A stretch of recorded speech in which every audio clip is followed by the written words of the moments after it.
Sugar, honey, honey, you are my sugar. So I'm at a hotel in Los Angeles, and I just thought I'd do a little quick observation of this shower. I really like these doors. I've had some customers who've had these put in, and they're kind of like a barn door type setup.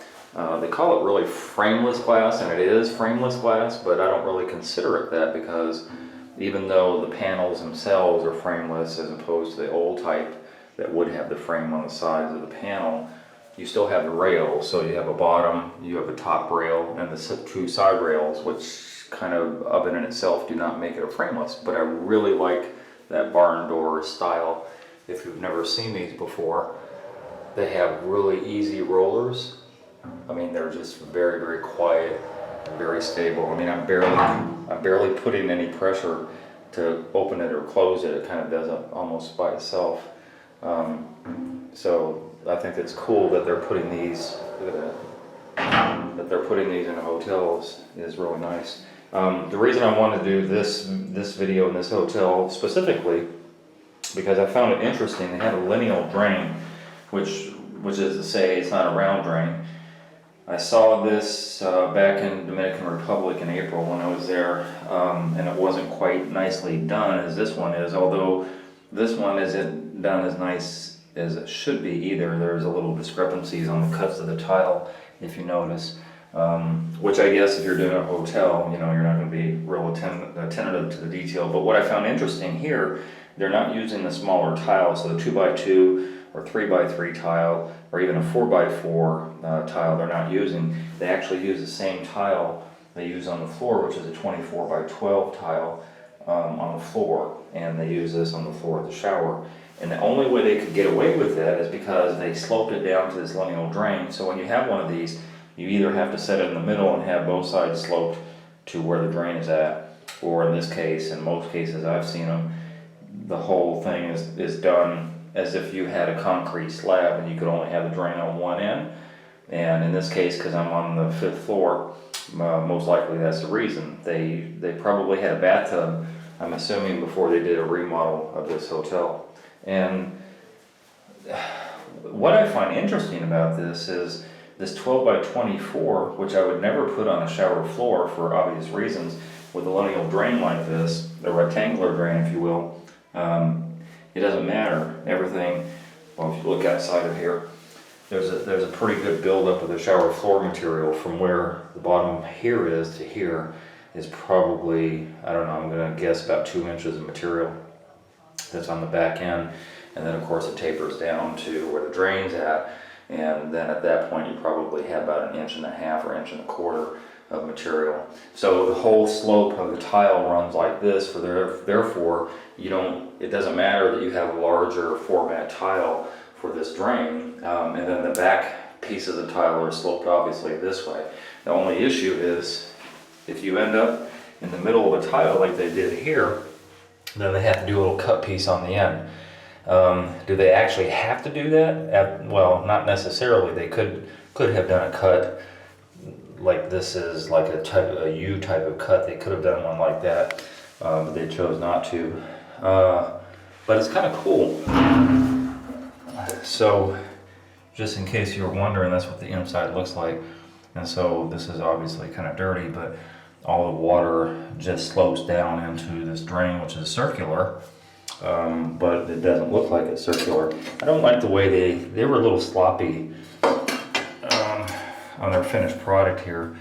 And the drain doesn't quite fit tightly, but anyway, it's not too bad.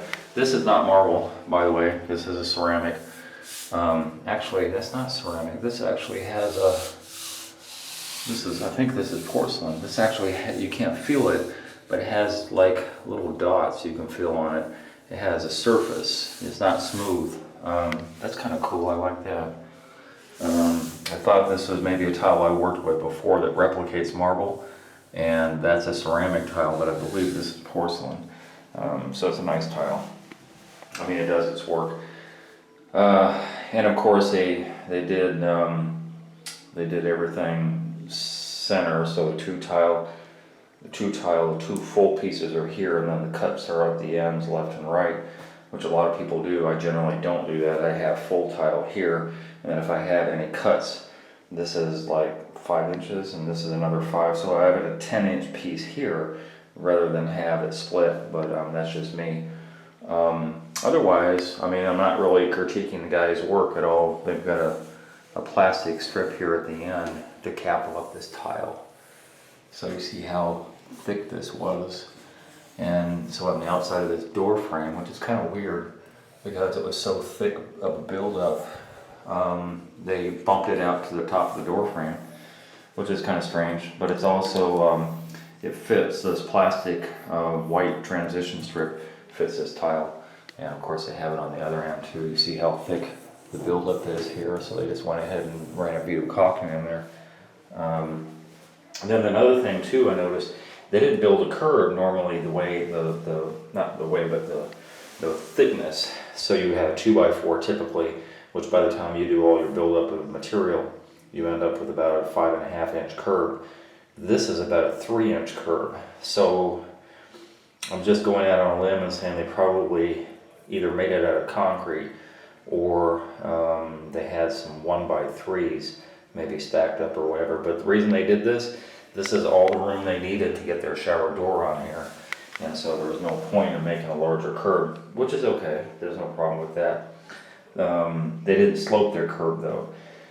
So despite the fact that they have a larger format tile, I always like to slope my curb, and it wouldn't have hurt with this shower door installation to have done that. Just, you know, kind of a profound slope in, so when the water hits the curb, it doesn't just sit stagnant there. So anyway, that's my critique of this shower. I really like these doors though. I really like them a lot. But other than that, you got a grown shower fixture and shower head, and yeah, it looks nice.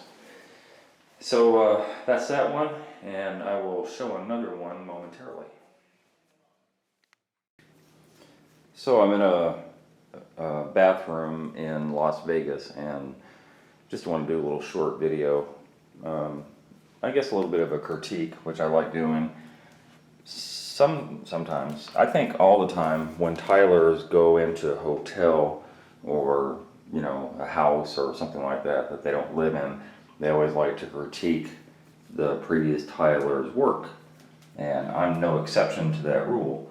So, although this is ostensibly a very nice shower, it's done in marble, and it was done pretty well.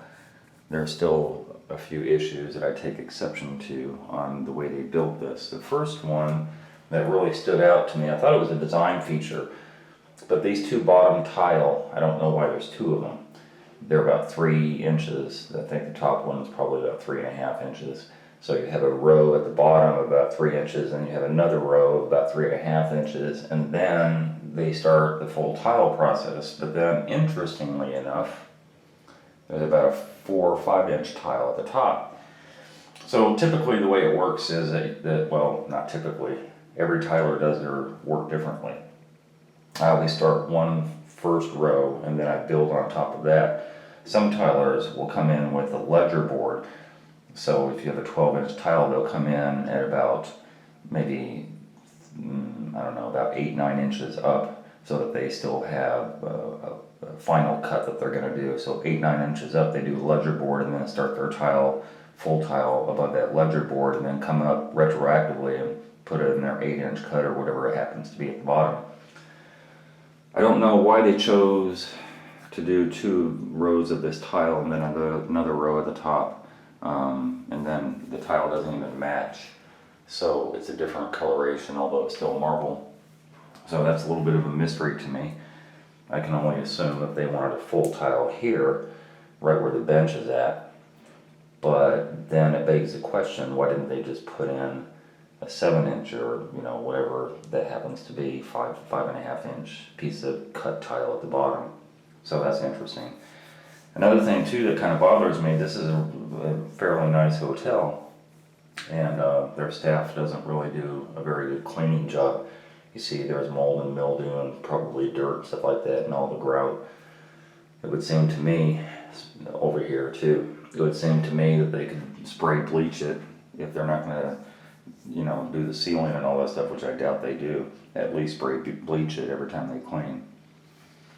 Another thing that stands out at me, they use these, what I call a contiguous curb top, but basically it's just a piece of marble that's about 6 inches, maybe 6.5 inches wide to set on top of the curb, which I love because it negates all the grout lines that you normally have to deal with. Instead, you just have one grout line. The issue that I have is that the slope on here, as you can tell, is very minuscule, probably 1/8 of an inch. So, and then the back one, there's no slope at all. So why not slope your curb top? It doesn't make any sense to have it sitting flat regardless, and despite the fact that you have no grout lines to contend with, you still have water sitting on top of the curb. So a proper slope would be a little bit more profound both directions. And then also the cut is straight. Although that's not a huge issue, I would have done a diagonal cut like that and then have both of them meet up there rather than have a straight cut, which again is not a big deal. None of these things are really a big deal, but this is what tilers do when they go to strange places and look at how other tilers did their work. So that's a couple of things right there. The other thing I found interesting, this shelf and this top are not recessed into the tile. You don't see any cuts in the tile at all. So they just apparently glued this shelf with silicone and probably did it pretty well, but there's no cuts on the tile at all. So there's no recess of the shelf into the tile, which is normally how we do things. They just set it in there and glued it. And then it looks like the top of this bench, they did the same thing because there's really no cuts in this tile. But again, that's not a big deal. I don't like the shower head. The shower head only swivels a couple of directions. And even though it's kind of a large shower, I don't know. There could have been a better shower head. It doesn't come out very far either. They could have put an extension neck on it, have it come down so that you have better direction instead of, you know, this thing. But again, small issues in the scheme of things. It's a nice looking shower. Again, small issue, but why would you build such a nice shower and spend all the money with marble and then put this type of glass on, which is framed glass? Why not have a frameless glass? It would look better. It would be less maintenance, obviously, with the framed. Let me see if I can get in here again. With the frame, you're going to have issues with mold and mildew in all of these areas where the spline is at. Mold and mildew is going to build up in that. Plus, this has a tendency of shrinking. So at one point, this spline went all the way up to the corner, and now it's not. Plus, you see all the mold and mildew issues. So with framed glass, see, I did it again here. With framed glass, there's always little issues that build up over time. And non-frame glass, you don't have those issues. But anyway, so that's really all I have to say about that. I hope you appreciate both of those videos. They're just my kind of subjective opinion on how things are done by other people.